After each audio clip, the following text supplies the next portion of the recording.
What is up, everyone? Welcome back to another edition of Fantasy Tomorrow. Today we're going to talk about all the injuries that we need to know about for Week 11, so let's go ahead and jump right into it. Starting off, let's talk about those long-term injuries that happened over the past week. First off, Aaron Jones, running back for the Packers, sprained his MCL in Week 10 and is expected to miss about 1 to 2 weeks, but that might be a bit optimistic. But no matter what happens, how much time he misses, A.J. Dillon will be filling in for him and is definitely a must pick up and must start option for any time that Jones misses. Robert Woods, wide receiver for the Rams, tore his ACL in practice this past week and is unfortunately going to miss the rest of the season. So really bad news for Woods. He was doing really good this year and hopefully he'll get back and healed up for next season. And then finally, Julio Jones, wide receiver for the Titans, has a hamstring injury that has kind of hurt him all season. He's been in and out of games. Well, he was finally placed on IR this past week, meaning he'll miss at least a couple more weeks. Let's move on to some injuries to watch specifically for Week 11. First off, Kyler Murray, quarterback for the Cardinals. He has that foot injury that's caused him to miss the last couple of weeks, and apparently it's going to be a really close call as to whether he can play this week as well. Baker Mayfield, quarterback for the Browns, is dealing with a knee issue that he suffered in Week 10, but good news is there's no structural damage and he's expected to play. But it is concerning because his injuries do seem to be affecting his play. And then another quarterback to keep an eye on, Ben Roethlisberger of the Steelers, was placed on the COVID list this past week. He missed Week 10, and with him displaying symptoms of COVID, it might be a bit of a stretch for him to come off of the list this week. Moving on to some running backs, Alvin Kamara of the Saints has a knee issue that caused him to miss Week 10, and we're really going to need to watch him since we don't know a ton about the severity of this injury, but it definitely is a cause for concern. Nick Chubb of the Browns is dealing with COVID. It caused him to miss Week 10, and he's going to need to come off of the COVID list this week in order to play.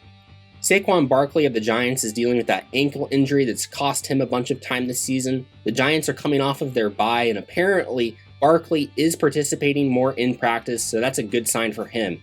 What's concerning though is that Devontae Booker, Barkley's backup for the Giants, has a hip injury that he suffered in Week 8, and apparently he hasn't started practicing yet, so we're going to need to keep an eye on him this week and figure out who is actually going to be available at running back for the Giants.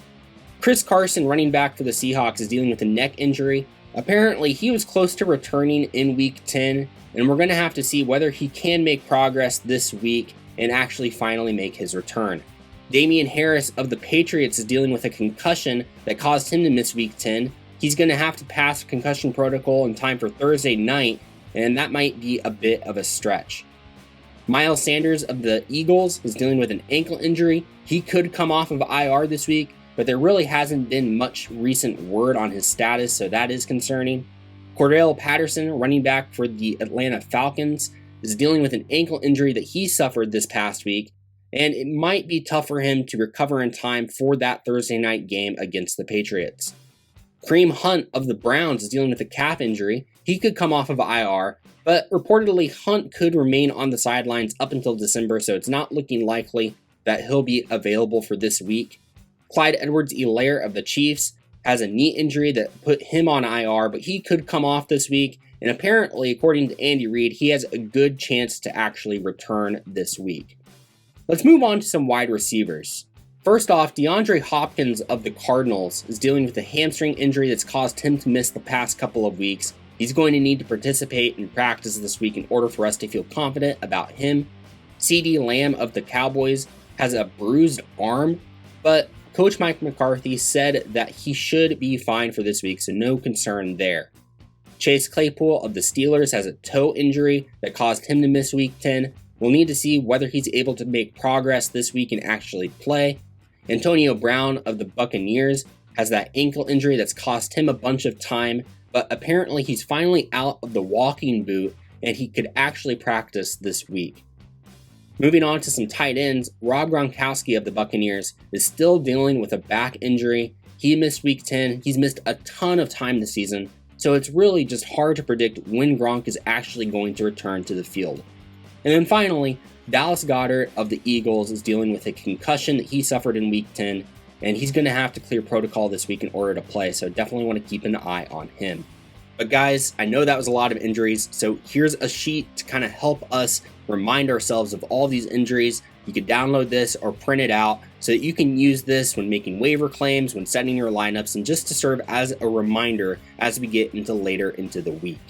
But guys, thank you so much for watching. Please subscribe, drop us a like and a comment, and check out our social medias on Twitter and on Facebook and interact with us over there. And also check out our other channel, Pretty Smart Sports. We're talking about all sorts of different sports stuff. But guys, thank you again for watching. We'll see you next time.